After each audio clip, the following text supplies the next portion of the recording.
Banyak orang yang lulus di perguruan tinggi, tapi tidak lulus di sekolah kehidupan. Ini masalah besar. Itu sebabnya tidak jarang orang yang ya gembelengan, kalau bahasanya lagu gundul-gundul pacul. Karena apa? Gundul-gundul pacul, gembelengan. Nyunggi-nyunggi wakul, gembelengan. Wakul ngelimpang. Apa artinya? Gundul kepalanya. Bukan kepalanya tidak punya rambut, tidak ada mahkota, tidak ada Allah di sini. Mahkota yang paling besar adalah Allah yang mengawasi kita. Lihat orang-orang pintar yang tidak ada Allah di kepalanya. Gembelengan. Sombong. Rakus. Hak orang lain pun diambil. Karena apa? Tidak pernah menggunakan pacul. Pacul itu segi empat. Segi empat itu lambangnya agama Islam. Agama Islam itu lambangnya empat. Syariat, torikat, hakikat, marifat. Ilmu agama Islam ada empat. Allah, alif, elam, ha. Empat. Muhammad, mim, ha, mim, dal. Empat. Sifat Rasul, sidik, amanah, fatonah, balagoh. Empat. Ayo. Unsur pembangun kita, tanah, air, api, udara. Empat. Yang harus kita tahu dari Allah, empat. Asmanya, sifatnya, afalnya, Allahnya.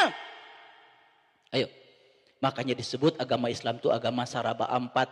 Dilambangkan dengan pacul. Dengan angka 4 kita bisa nyangkul. Makanya kata orang Jawa, pacul itu adalah papat kang ucul. Mana yang 4? Ini yang 4. Pendengaran, penglihatan, pernapasan, dan pembicaraan. Kita bisa pintar dan punya mahkota kalau punya yang 4. Kalau yang 4-nya digunakan untuk macul. Lihat orang-orang pintar, seminar 2 jam dibayar bisa ratusan juta. Orang bodoh ngomong bener gak dianggap, apalagi ngomong salah. Gak ada mahkota.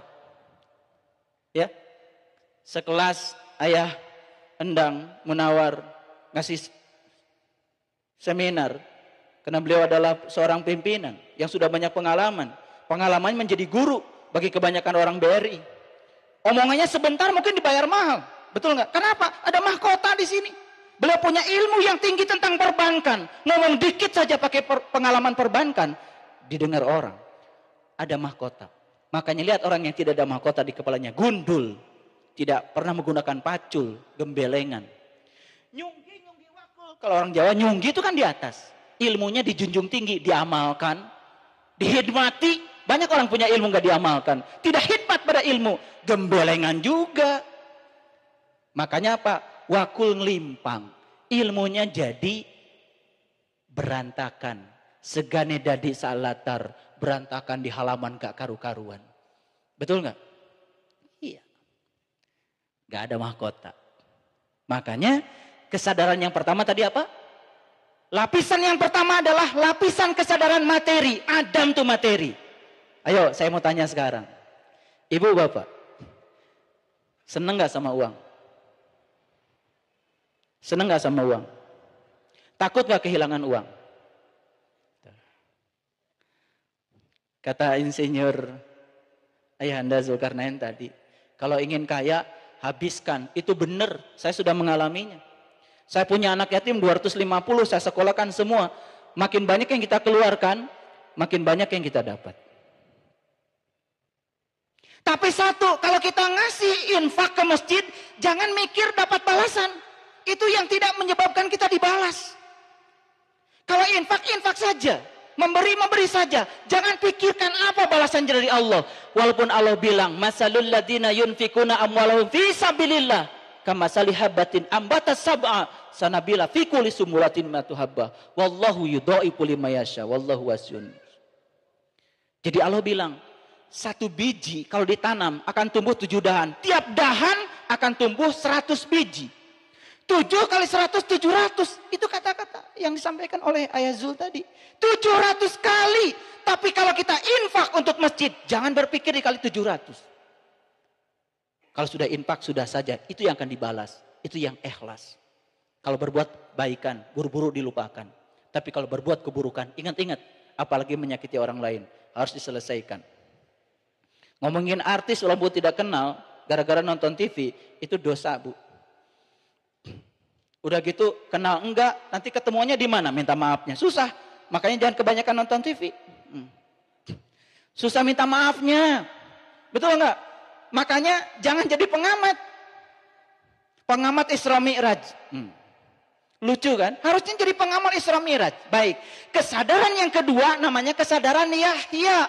Yahya itu bahasa Arabnya adalah hidup. Bahasa fisikanya adalah energi. Makanya Einstein bikin rumus E sama dengan mc kuadrat. Massa materi akan menjadi energi kalau dikalikan C dikuadratkan. Dalam bahasa Quran kalikan dengan nur ala nur. Makanya harus ditemukan ilmu itu, cari ulamanya. Jangan cuma belajar fikih saja agama itu. Makanya mengerikan hasil penelitian terbaru dari Profesor Askari Group. Ya. Ini penelitiannya lebih dari 100 orang. Profesor Askari melakukan penelitian di 206 negara. Pertanyaan penelitiannya apa? Nilai-nilai Islam tumbuh di negara mana?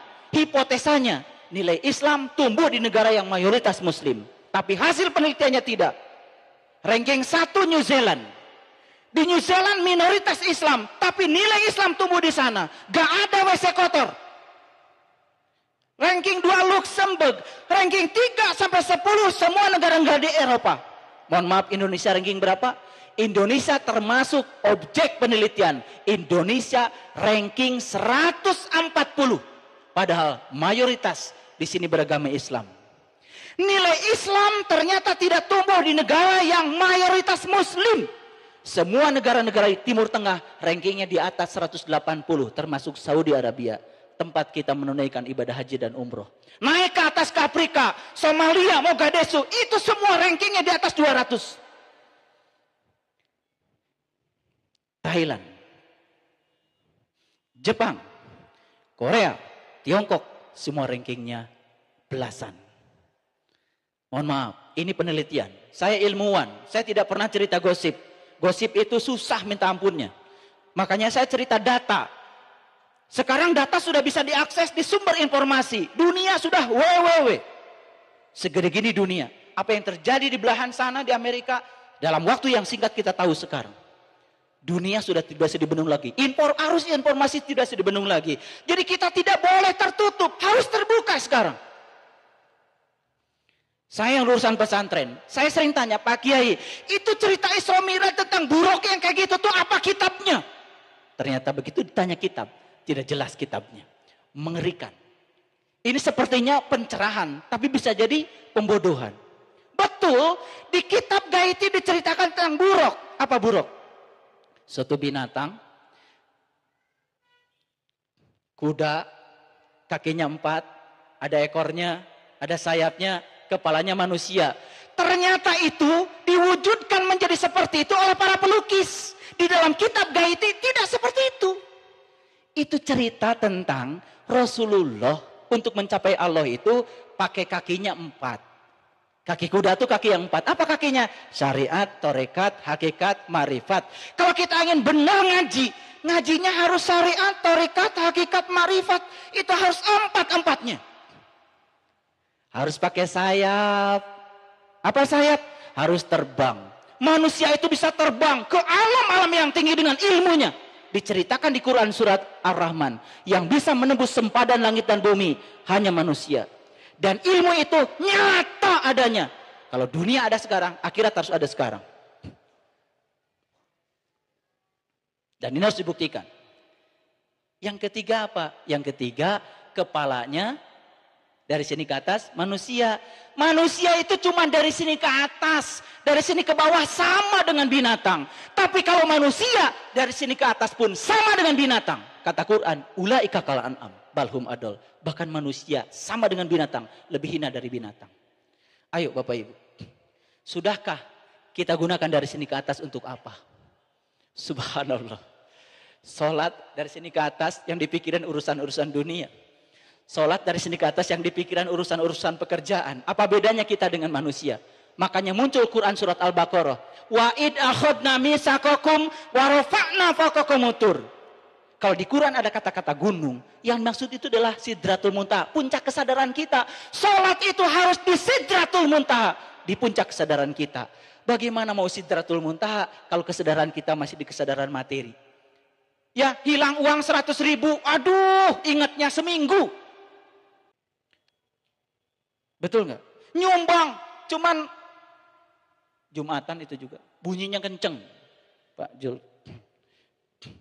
Udah gitu apa? Ingat-ingat, subhanallah. Bagaimana bisa menjadi orang kaya kalau kita tidak infak? Saya niat katakan, keran di rumah kita kalau ditutup, berhenti itu pompa air. Coba kalau keran dibuka, siklus air terus berjalan. Kalau ingin rezeki kita bersiklus terus, infak. Bahagia itu ternyata adanya di kebahagiaan orang lain yang kita bahagiakan. Sekali lagi, bahagia adanya di kebahagiaan orang lain yang dibahagiakan. Bahagia nggak ibu bapak dengerin Bank BRI nyumbang 100 juta? Bahagia nggak? Bahagia mana dengan Bank BRI? Saya kira kalau Bank BRI melewati Bapak Bambang, lihat kebahagiaan jamaah ini sekarang. Besok lusa ada anak-anak yang bahagia karena bisa ngaji. Besok lusa ada anak yang bahagia karena mendapatkan pencerahan. Datang orang BRI ke sini. Saya percaya orang BRI jauh lebih bahagia. Karena apa? Karena yang membahagiakan jauh lebih bahagia daripada yang dibahagiakan. Ini hukum. Jadi kalau kita tidak pernah membahagiakan orang, jangan berpikir kita jadi orang bahagia. Orang yang hidupnya mengumpulkan yang akan ditinggalkan, ujungnya hanya penyesalan. Mohon maaf, saya punya murid ribuan yang belajar sholat khusyuk dengan saya.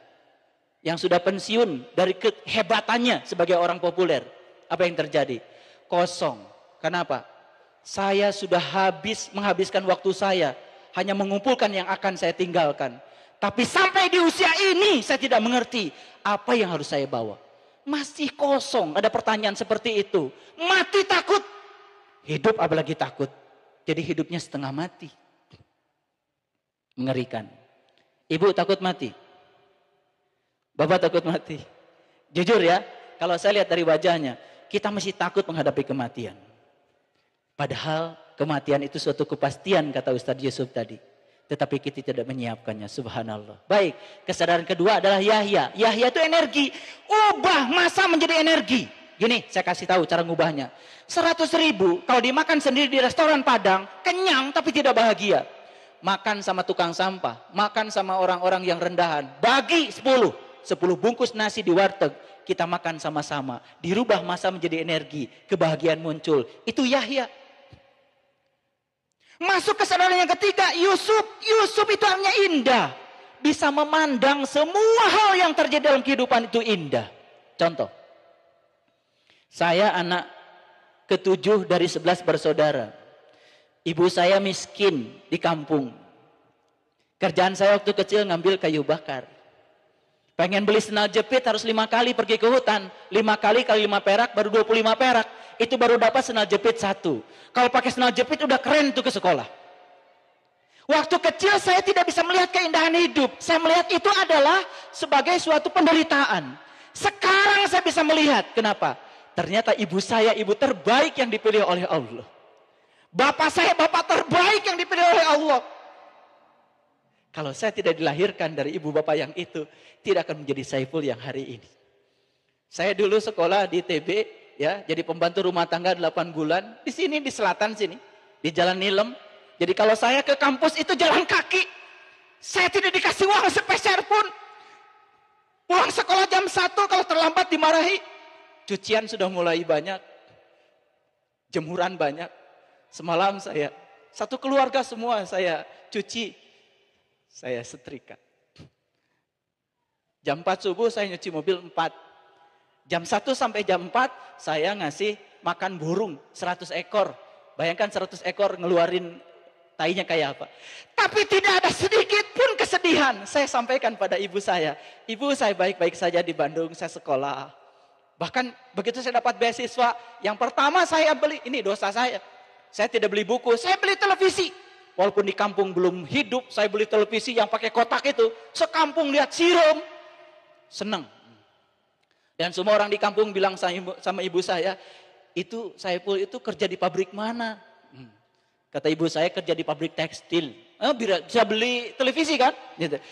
Itu semua itu asalnya tidak indah. Tapi begitu saya sekarang melihat Tuhan, tidak ada sesuatu pun yang buruk yang kau berikan pada diriku. Semuanya baik-baik saja. Orang-orang yang membenciku ternyata mereka berjasa membuat aku tambah besar. Orang-orang yang menghina aku membuat aku tambah besar. Ya Allah. Aku berterima kasih pada orang-orang yang mengikuti saya. Di situ saya melihat keindahan Yusuf. Baru masuk yang keempat, lapisan yang keempat Idris. Idris soalnya cerdas. Cerdas melihat hidup. Jangan bekerja keras. Hidup itu harus bekerja cerdas. Ayo, kalau sholat tidak cerdas, gak dapat ilmunya. Sholat mau 1000 rakaat sehari kata Allah. Fahabitat amaluhum, putus tidak menjadi amal. Fala nuqimu yaumal qiyamati wazna. Dan di hari kiamat nanti tidak ada pemeriksaan buku amal terhadap orang yang sholat tidak pakai ilmu. Yang kita ributkan kan sholat kadang-kadang upacaranya. Ini pakai kunut, ini nggak pakai kunut. Dua-duanya tidak esensial. Sholat itu adalah aqimi sholat ali zikri. Apakah yang kunut ingat sama Allah? Yang tidak kunut ingat sama Allah? Kunut gak usah diperbincangkan. Setiap zaman syariat bisa beda. Tapi esensi sholat itu adalah aqimi sholat ali zikri. Sudah dicapai nggak esensi itu? Ini mengerikan. Itu sebabnya banyak orang sholat tapi tetap melakukan maksiat. Ini niat saya dengan semua sahabat-sahabat saya yang support saya. Saya sekarang ngasih pelatihan sholat di mana-mana. Tujuannya cuma satu, membangun peradaban. Kalau semua orang sholatnya sudah benar, subhanallah. Mohon maaf, kalau kita gerakan sholat benar, olah nafasnya benar, subhanallah. Distribusi oksigen ke seluruh tubuh itu bagus. Distribusi air ke seluruh tubuh bagus. Sel tubuh kita, makanannya adalah air dan oksigen. Luar biasa. Hormon-hormon yang produktif akan dihasilkan tubuh. Tapi kalau sholat kita gerakannya gak karu-karuan. Habis sholat cara rangkel, habis sholat tunuh. Lagi sholat pun nunutan. Gak ada energinya sholat. Saya mungkin tidak bisa mengajarkan sholat khusyuk di sini. Tapi saya mengundang para sahabat sekalian. Silakan kalau mau belajar. Saya terbuka. 1 orang, 2 orang saya ajarkan. Asal benar-benar niatnya mau belajar. Baca dulu buku-buku saya. Banyak buku, CD-CD saya. Dengerin dulu. Saya sudah memproduksi lebih dari 133 CD. Episode audio yang bisa didengar dulu untuk pencerahan awal. Saya sudah menulis banyak buku untuk pelatihan-pelatihan spiritual. Bapak Ibu akan merasakan suatu saat betapa rindunya sholat. Aduh, sholat itu nikmatnya luar biasa. Baru kesadaran Idris. Baru kesadaran Musa. Harun itu cinta. Musa, siapa Musa? Mutakalliman. Orang yang bisa bercakap-cakap dengan Allah. Nanti nyampe di rumah, buka ya. Ini harus dibuka. Buka Quran surat Al-A'raf ayat 143. Tolong dicatat. Al-A'raf 143. Bagaimana Nabi Musa pertama kali bisa mengalami awalnya iman. Di situ Nabi Musa mengatakan, "Qala subhanaka tubtu ilaika wa ana awalul mu'minin." Maha suci Engkau ya Allah, inilah awal aku beriman. Lihat itu, sejak kapan Nabi Musa awal iman? Dan di situ dikatakan, mohon maaf, Nabi Musa akan minta bertemu Tuhan. Ya Tuhanku, nampakkanlah diri Engkau kepadaku agar aku dapat melihatmu. Apa kata Tuhan? Engkau tidak akan bisa melihatku, tapi lihatlah gunung itu. Kata-kata gunung di Quran, sesuatu yang tinggi. Itu yang disebut dengan Sidratul Muntaha, puncak kesadaran. Kamu harus meningkatkan kesadaranmu sampai di kesadaran yang itu. Baru berikutnya apa? Tatkala Tuhannya menampakkan diri di gunung itu. Falama tajalla rabbuhu lil jabal. Jadi Tuhan menampakkan diri di puncak kesadarannya Musa. Sama seperti yang diajarkan pada Nabi Muhammad. Jadi Mi'raj itu bukan hanya dilalui oleh Nabi Muhammad. Seluruh Nabi, seluruh Rasul juga Mi'raj. Itu yang kita selama ini sempit memahami agama. Karena Quran tidak dipahami secara utuh 30 juz. Baru di ayat berikutnya ya. Nabi Musa mengatakan, "Qala subhanaka tubtu ilaika wa ana awalul mu'minin." Maha suci Engkau ya Allah, inilah awal aku beriman. Jadi awalnya iman Nabi Musa kepada Allah saat Allah bertajali di puncak kesadarannya Musa. Ini enggak bisa diceritakan, harus dibimbing seorang guru untuk bisa mengalami itu. Kalau mengalami itu tersungkur kita. Pingsan seperti pingsannya Nabi Musa. Pingsan yang dimaksud di situ bukan negatif. Kita tidak ingat apa-apa yang di dunia ini. Sudah asik mansuk, itu yang disebut dengan fanabillah. Itulah ajaran tauhid. Tauhid itu bukan mengesahkan Tuhan, tapi ilmu mengesah bersama Allah. Orang yang sudah menyatu dengan Allah, cuma satu yang terberi dalam hasbi Allah, hasbi Allah. Sesulit apapun kehidupan, hasbi Allah, hasbi Allah. Luar biasa. Makanya Quran surat Al-Isra itu 17. sama dengan nomor surat, sama dengan jumlah rakaat sholat.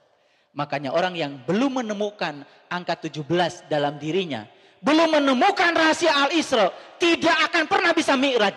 Bagaimana bisa mengalami as-sholatu mi'rajul mu'minin kalau Isra-nya belum dialami secara utuh? Baik, Ibu, Bapak, sekali lagi, siapa orang munafik? Yang suka menipu Allah. Siapa yang suka menipu Allah? Yang sholat.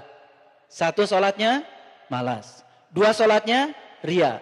3 sholatnya tidak ingat sama Allah. Tanya pada diri kita, apakah 3 ciri ini ada pada saya? Jawab sendiri. Kalau bilang ada 1, 2 atau 3-tiganya, berarti kita harus segera belajar. Setuju? Baik. Tadi kata Quran surat Al-Waqiah, orang mati cuma 2. 1 bisa melihat, 1 tidak bisa melihat. Berarti yang bisa melihat pulang kepada Allah. Innalillahi wa inna ilaihi rajiun. Yang tidak bisa melihat berarti dia berjalan dalam kegelapan. Berarti berjalan dalam kegelapan berarti tidak tahu tujuan. Betul? Oke, saya gambarkan sekarang. Saya akan klik yang pertama. Lihat sini semuanya. Bismillahirrahmanirrahim. Fa idza sawaituhu wa nafakhtu fihi min ruhi faqa'u lahu sajidin.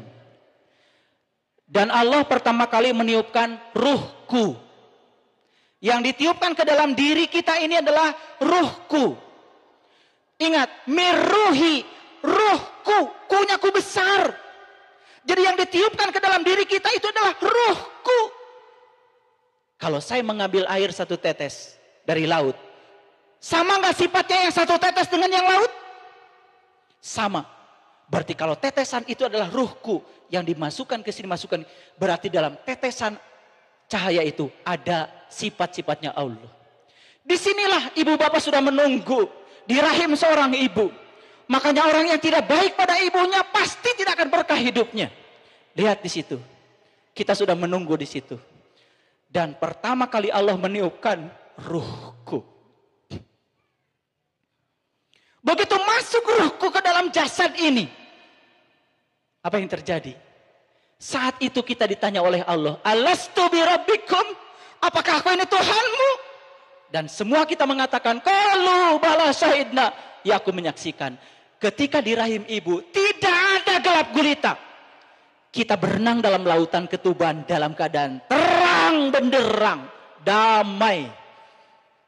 Makanya begitu kita lahir ke alam dunia, kita menangis. Makanya kata Ustadz Yusuf tadi, itu adalah ujian pertama kita di dunia. Itu adalah tangisan yang tidak tahu alasannya apa.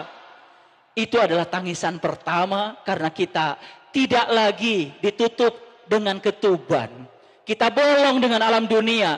Kesusahan sudah mulai kita rasakan di situ. Di situ kita sudah mulai menangis. Pengen air susu menangis, pengen makan menangis. Subhanallah. Dan saat kita lahir ke dunia, jadilah kita anak yang lucu. Disambut oleh ibu kita, tetangga kita, betul? Saat itu kita enak, belum punya kesusahan. Seiring dengan bertambahnya waktu, kita menjadi susah. Harus sekolah, harus punya ilmu, betul? Harus punya motor, harus punya mobil. Setelah itu bersuami, dipasangkan 2 manusia yang berbeda sifatnya. Satu kasur, mulai berantem. Yang berantem. Yang tidak punya ilmu rumah tangga kan seperti itu, betul nggak? Tumbuh besar seperti ini. Seiring dengan bertambahnya waktu, subhanallah, kita berkarya di alam dunia ini. Ada yang jadi apa, tapi terus saja berkarya. Makin lama makin tua. Kecepatan hidup ini ternyata luar biasa. Akibatnya apa? Setelah kita tua, tinggal apa? Tinggal sakit-sakitan menunggu mati. Waktu telah habis digunakan untuk apa? Untuk mengumpulkan yang akan ditinggalkan. Semua kita kumpulkan untuk ditinggalkan. Hadirin, uang yang akan dibawa, yang dibagikan. Bukan yang ditabung di deposito kita. Betul kata Pak Zul tadi. Habiskan uangnya, tapi harus yakin kepada Allah. Kalau kita nyumbang, diomong-omong, tidak akan dibalas. Apalagi nyumbang banyak diskusi dan dipertimbangkan. Ketika mau dibalas pun kata Allah sedang dipertimbangkan. Inilah terakhir kita. Terbujur kaku. Jantung kita sudah berhenti. Ginjal tidak berfungsi lagi. Dan pada saat itu tubuh ini tidak layak pakai lagi. Keluarlah sang jiwa dari tubuh ini. Tapi selama kita hidup, jiwa ini tidak pernah kita urus. Yang diurus hanya perut yang ini. Sang jiwa tidak pernah diurus. Saat mati keluarlah jiwa dari sini. Kaget. Ini yang namanya mati. Dia coba berkeliling di sekitar tubuhnya sendiri. Jadi orang yang mati tidak sempurna. Dia masih ingat semua yang ada terjadi di dalam kehidupan. Tubuhnya yang dimandikan saja dia lihat. Itu yang tidak sempurna. Yang sempurna tidak ada lagi pertalian nasab dengan semuanya. Itu yang membuat dia menderita. Karena apa? Terikat pada semua urusan-urusan dunia. Setelah tadi tidak bisa menggunakan tubuh lagi. Apa yang terjadi? Dia pulang. Pergi kemana? Entah pergi kemana. Di dalam Quran dikatakan mereka itu sebenarnya berdoa. Doanya seperti ini. Rabbana absorna wasami'na farji'na na'mal solihan inna mukinun. Tuhan, kembalikan aku ke tubuh itu sebentar saja. Aku ingin menjalankan amal soleh. Karena kini aku termasuk orang-orang yang yakin. Baru yakin setelah mati. Makanya kata orang tua kita, sing bisa nganjang ka pageto. Sing bisa nganjang. Duh, subhanallah. Saya ini ilmuwan. Kata teman-teman, kok Pak Saiful ilmunya seperti itu? Dikiranya ini bukan sains. Subhanallah. Makanya bagi saya baca bismillah saja udah gak kuat. Getarannya luar biasa. Inilah ruh yang tidak bisa pulang. Berapa tahun dia? Triliunan tahun. Terus pergi ke gua-gua yang menyeramkan. Karena apa? Saat kita mati, tawaran dari alam gaib itu banyak sekali. Yang tidak tahu jalannya, dia akan ikuti banyak tawaran. Ditawarkan jin, genderuwo, ikut saja. Kelakuannya kayak jin, genderuwo kok. Nanti dia juga satu komunitas dengan mereka. Ya, jadi coba lihat ibu bapak. Kalau ada orang yang kesurupan, yang masuk ke dirinya kan itu ruh yang dulu tidak pernah sempurna. Lalu dia mencari tubuh baru. Dia meminjam tubuh yang kosong. Dia masuk dan menggunakan tubuh itu.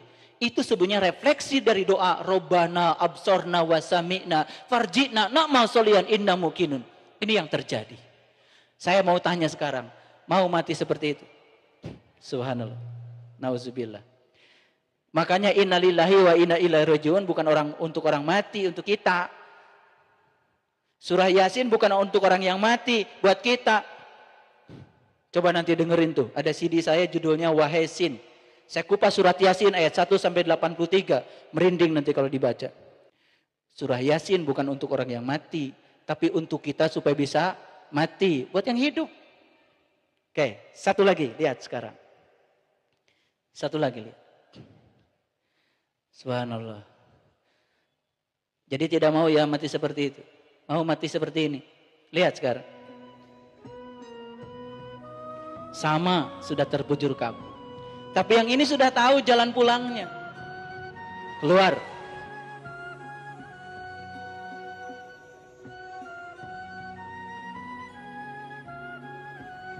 Dia sudah tidak melihat lagi semua kejadian yang di sini. Sudah putus pertalian nasab. Innalillahi wa inna ilaihi rajiun. Tidak adalah ikatan. Tidak ada ingat anak, istri udah ingat lagi. Kenapa? Asik mansuk bersama dengan Allah. Pulang. Innalillahi wa inna ilaihi rajiun. Mau yang kedua? Baik. Sekarang bagaimana caranya? Supaya kita mau masuk yang kedua. Karena Nabi Muhammad sudah mengajarkan ajarannya kepada kita sekalian. Ajarannya sangat luhur. Ajaran syariat, ajaran tarekat, ajaran hakikat, ajaran ma'rifat. Makanya ngaji jangan di kulitnya terus, ya. Baca Quran ya harus bisa. Tajwidnya harus benar. Tapi sebetulnya pertanyaan kematian bukan baca Quran. Makanya Allah akan bertanya satu pertanyaan. Man rabbuka? Siapa Tuhan? Baik. Nabi Muhammad itu mi'raj dulu, sholat dulu. Mi'raj dulu, baru sholat. Berarti Nabi Muhammad ketemu dulu, nyembah dulu. Ketemu dulu, baru nyembah. Nabi Muhammad kenal dulu, nyembah dulu. Kenal dulu, baru nyembah. Pantas gak kalau Nabi Muhammad sholatnya khusyuk? Pantas karena Nabi Muhammad pasti mengingat yang beliau sudah saksikan, sudah lihat. Pasti bisa mengingatnya. Karena tidak mungkin kita bisa mengingat sesuatu yang kita belum menyaksikannya. Setuju? Ayo. Makanya kata Nabi, agama itu akal. Dan tidak ada agamanya bagi yang tiada berakal. Ayo sekarang saya mau tanya. Isra Mi'raj kita tahun ini mau apa? Satu saja targetnya. Perbaiki sholat. Bagaimana sholat bisa mengingat Allah? Bagaimana sholat bisa khusyuk ingat kepada Allah? Di Quran dikatakan, wasta'inu bisabri wassalah, wa innaha laqabiratun ila alal khasiin, alladzina yadunnuna annakum mulaqu rabbihim, wa annahum ilaihi rajiun. Orang itu baru akan khusyuk sholatnya kalau sudah mulaqu rabbihim, kalau dia sudah liqa kepada Tuhannya. Dia bersamamu, lebih dekat padamu daripada urat leher.